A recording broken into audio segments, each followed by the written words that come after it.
behind-the-scenes look at what it takes to create the Beat Builder Show. Originally, when we were coming up with the theme for the show, construction felt like an obvious theme for an ever-expanding and improving theme park. And then percussion for me, as a percussionist, I think everyone kind of innately connects to drumming and drums. And so merging those two things together, those two ideas, we came up with the Beat Builder Show. I think what would surprise a lot of people is that these guys create all these sounds live. All the sounds that you hear in the percussion sound is not pre-recorded, they're not playing to a track.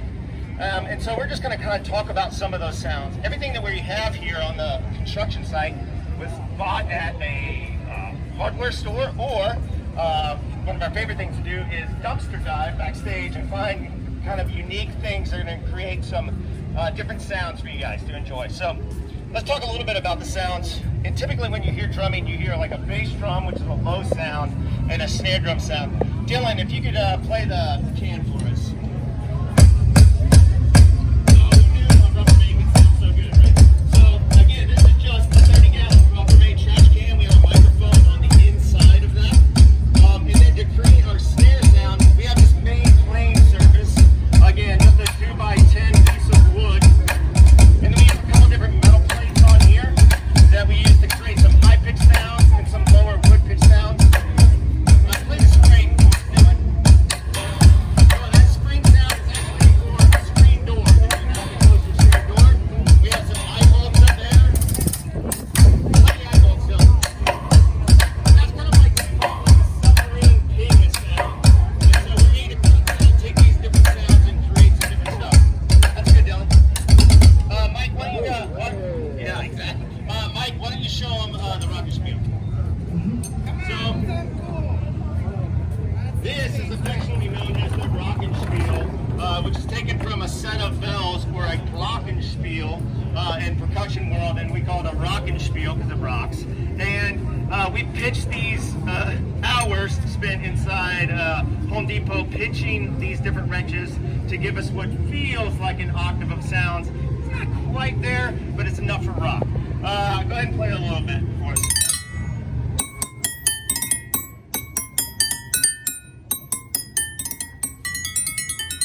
Alright, don't give away too much. Alright, so go ahead and reset that mic. We're going to play a section of the show for you guys. And this is typically right now we're doing just the scaffolding version of the show, so this is just special for you guys. We're going to do a portion of our ground version of the show and kind of demonstrate all the different sounds, put all those together, and let you guys hear what that sounds like. Whenever you guys are ready.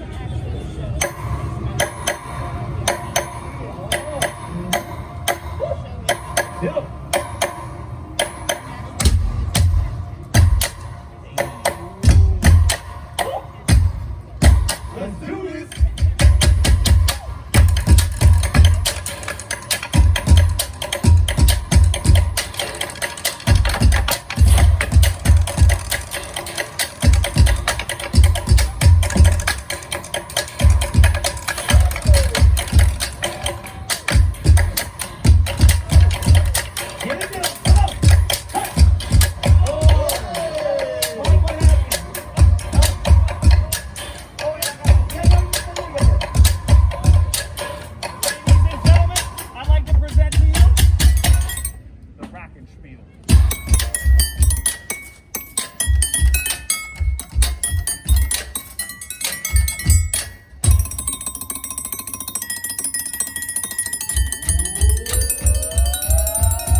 Guys, why don't you guys go ahead and transition up to the scaffolding, and we'll talk a little bit about some of the stuff that you guys find here. So each section of the scaffolding, worker 1, 2, 3, and 4, as we call them, has some unique sounds for those sections.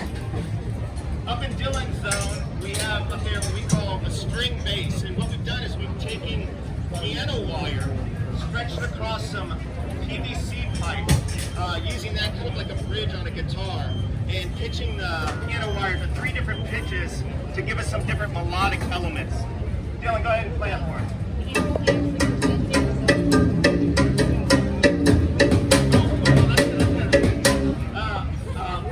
The Marker 2's on here with Mike. We have some unique sounds, but one of the things that we do here is we take a drill and we take it, we hold the chuck of the drill down to create a louder sound where it runs against the gears. Go ahead, Mike. So real construction sounds within the music itself. Up in Andrew's section, Andrew, let me go ahead and play those chops for us. This gives us kind of like a go-go bell sound that you hear like in a lot of pop music, which is the section we're going to play here in a second.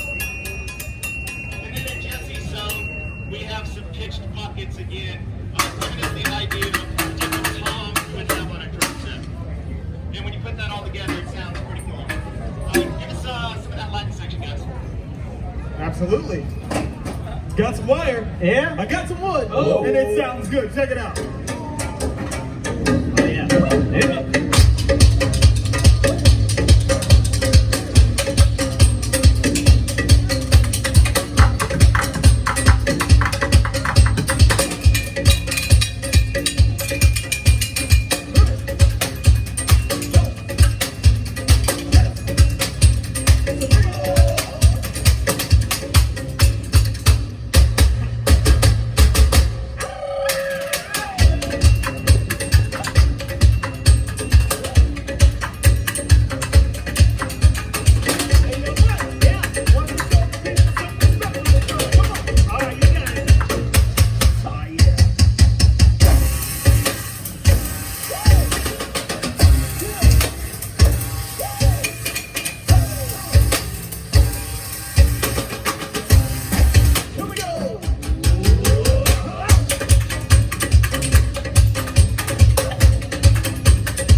Up here too, again with the bass drum sound, we have 20-gallon Rubbermaids up there. We do some different stuff. These are called our ride pipes. It's actually just fence posts that we put together to give us like a ride sound. Also attached to the scaffolding, we have pipes that are specifically pitched to the last song that we play within the show. The pitches themselves are a D, A, a D, and an A. And we actually have to use the math to find out the nodal points of those, the way that they're hanging to create the different pitches. Again, something that the guests wouldn't consciously recognize, but again, something that we're doing at that next level to kind of to match the music that we're playing to in those last tracks. Again, all these sounds created live. We do play to some tracks at the very end of the show. Again, that's just to up the energy for you guys. So that's it. That's the Beat Builders. I'll be here for any questions that you guys have. These guys are going to get a quick drink, and then we're going to do the 410 show for you guys. Thanks a lot. Thank you.